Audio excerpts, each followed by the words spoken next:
We're here in the middle. Coach, why was it so tough for your team to get to the free throw line today? I mean, only 4 attempts and obviously a close game at the end. Well, again, I've said this so many times. When you're playing with a lead, you tend to shoot more free throws. But they did a good job of walling up with their bigs inside. They shut down a lot of penetration to the rim, and if you're not getting there, you can't get those bumps that they're calling now. You can't get the fouls. I mean, we ended up getting to the 1-and-1 with a chance to be in it, but the way they shut it down by taking away the dribble penetration, then we had to rely on jump shots. So you're not going to get fouled a whole lot shooting jump shots. Jeff? Bo, over to your left.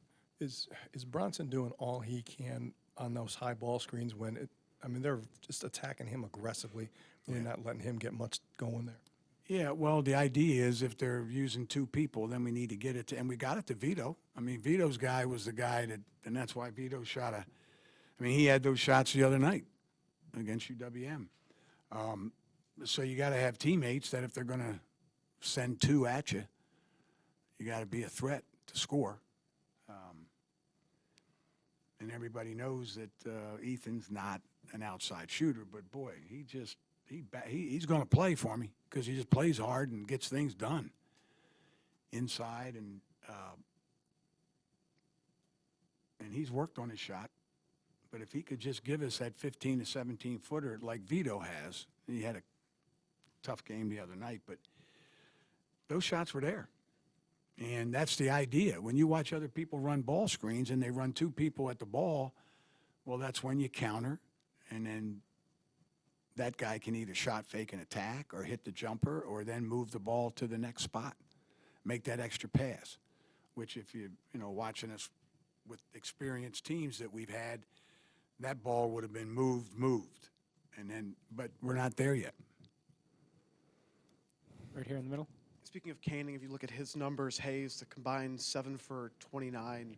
What were they doing defensively that they were able to shut them down so much? Well, they were working them, but a lot of those shots I liked. We had to hurry a couple at the end. When you're trying to beat the clock, that's not good for your shooting percentage. But, yeah, Nigel's struggling a little bit. B's struggling. Whether it's mental, whether they think they have to do so much more. But think about the way B has shot the ball, and we've been in a 1-point game and a 2-point game. Now, that can be either encouraging. You can either use that as a positive, like, hey, B, you don't have to do everything for us. And settle down and let's, maybe make that extra pass, maybe give it up, get it back type thing that coaches always tell their players. But I think he's feeling right now that he has to score, in his mind, X number of points, not because we've said it, but I think he has made up his mind that that's something he's got to do for the team. Gennaro? But what did you think of the defense on Fisher and Ellenson, particularly in the second half? Our guys? Well, our guys are pretty gritty. Are you kidding me? That's a comeback. We put ourselves right there. I tell you, I told them in the locker room, I'll tell guys when they're not doing things well, and I'll tell guys when they're doing things well.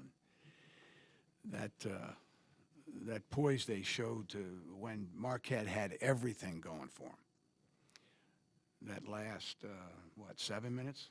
7, 8 minutes? Boy, we got some turnovers. We got some good looks, but still in the end you come up short. So still 40-minute game, but I'll tell you, there are some teams out there that when things weren't going real well would not have come back the way our guys did. I really like that. One of the big reasons we did was the defense that we played on the two bigs.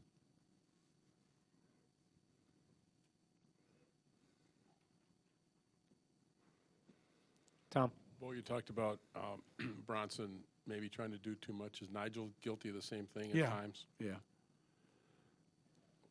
And what about the end of the game? Nigel, especially on that last possession, you have any problem with anything that happened there? Well, he got a shot, and that's what you have to do, and you're down, so you got to get a shot up with time to rebound. You need 5, 6 seconds. You can't wait till 2 seconds on a last one like that. So, because we had talked about that in practice after the last game. You know, B's jumper against Milwaukee, they wouldn't let him get to the rim. He couldn't attack, so he pulled up and took a jump shot. It was a pretty good jump shot. Nigel, you know, he really, I think he felt, I better get this off, and maybe we can go rebound it if I miss it. Because he was having a hard time getting to the rim attacking. They weren't going to let B or Nigel do that. And so they shut Nigel off, and then I'm sure he had more assists than probably anybody else we had. Yeah, by far. 6. So, okay, he's a team player. He was shut down on a penetration. Boom. And he had a couple chances to make good bounce passes, and instead he did a couple shuffle passes, which he'd like to have back. Or he'd have had 2 more assists. There were 2 in the first half, practically back-to-back. So, yeah, he's got to settle in, and he'll have some really good nights. And he'll have some nights like tonight, hopefully not too many, or today. Well, I think everybody in here knew there would be growing pains for this team, especially on offense. Is it maybe worse than you thought it would be? I don't know about worse. You know, I don't know what our final points per possession were. Does anybody have that? I didn't. What was it? And what'd they end up? Close to the same, obviously. Yeah. Well, as long as we're hitting the glass, as long as we're trying to give ourselves a chance, Tom, it's when you go from being the most efficient offense in the country to doing some of the things we're doing right now, it's tomorrow at practice, you better eliminate 3 of those for the next game. Eliminate another one for the next game after that. 2 more after that. Pretty soon you got 5, 6, 7 better possessions, and you're in a better position.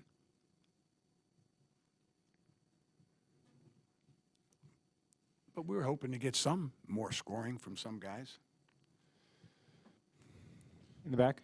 Going off that, do you feel like that clock is ticking down since Big Ten season is coming here? How long until you say, well, we need to fix this?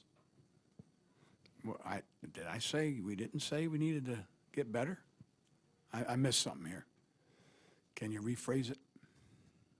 Instead, how long when you're in practice, instead of saying, well, we need to fix 1 thing or 2 things to, well, at what point do we need to have it fixed and be the team you want them to be?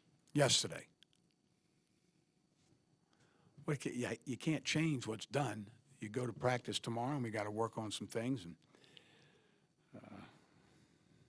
get ready for Tuesday. Is it? Anything else for Coach?